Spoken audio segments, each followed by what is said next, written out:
खଣି खनन करे वेदांत कंपानी लांजुड़ को परिवहन करा किंतु से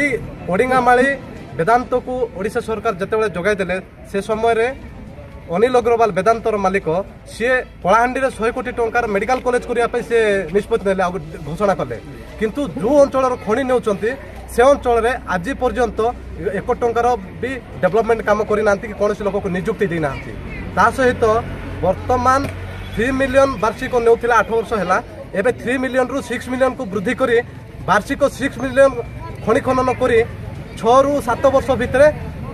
समाप्त करने चाहते ओएनसी एवं वेदांत एवं सरकार से ताहाकू आमे विरोध करी आज आमे गाड़ा कमिटी तरफ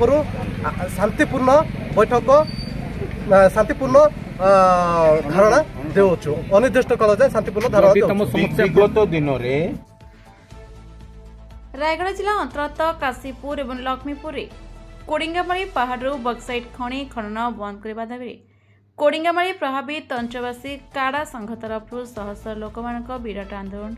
एवं जनसमावेश लक्ष्मीपुर ओडिशा खनि निगम कार्य सम्मुखें आयोजन कर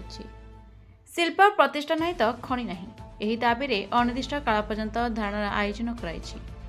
कोडिंगामारी खनि खनन पहाड़ वेदांत कंपानी को साग माछ दर में बक्साइट जोगाई दिया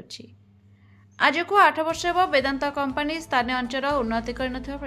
स्थानीय आशायी युवक युवती मानक नियुक्ति सुजोग देउना बोली स्थानीय लोक मैंने अभियोग आनी कोडिंगामारी प्रभावित अंचलवासी काड़ा अभियोग कर कोडिंगामारी पहाड़ वार्षिक 3 मिलियन टन और 6 मिलियन टन खनि उत्पादन क्षमता को वृद्धि करने निमंते वेदांत कंपानी प्रयास करुच्ची अभियोग कर वेदांत कंपानी खनि उत्पादन जोठी करुच्ची सेठारे ही कारखाना प्रतिष्ठा करू विस्थापित अंचलवासी माने दाबी करपरी कोडिंगामारी बक्साइट उत्तोलन संपूर्ण बंद करने प्रभावित अंचलवासी दाबी करने आज लक्ष्मीपुर थाना अधिकारी सुज्ञानी साहू एवं तहसिलदार जरिए मुख्यमंत्री उद्देश्य एक दाबीपत्र प्रदान कर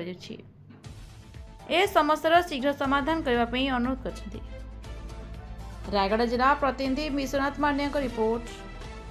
प्रतीक्षा खबर।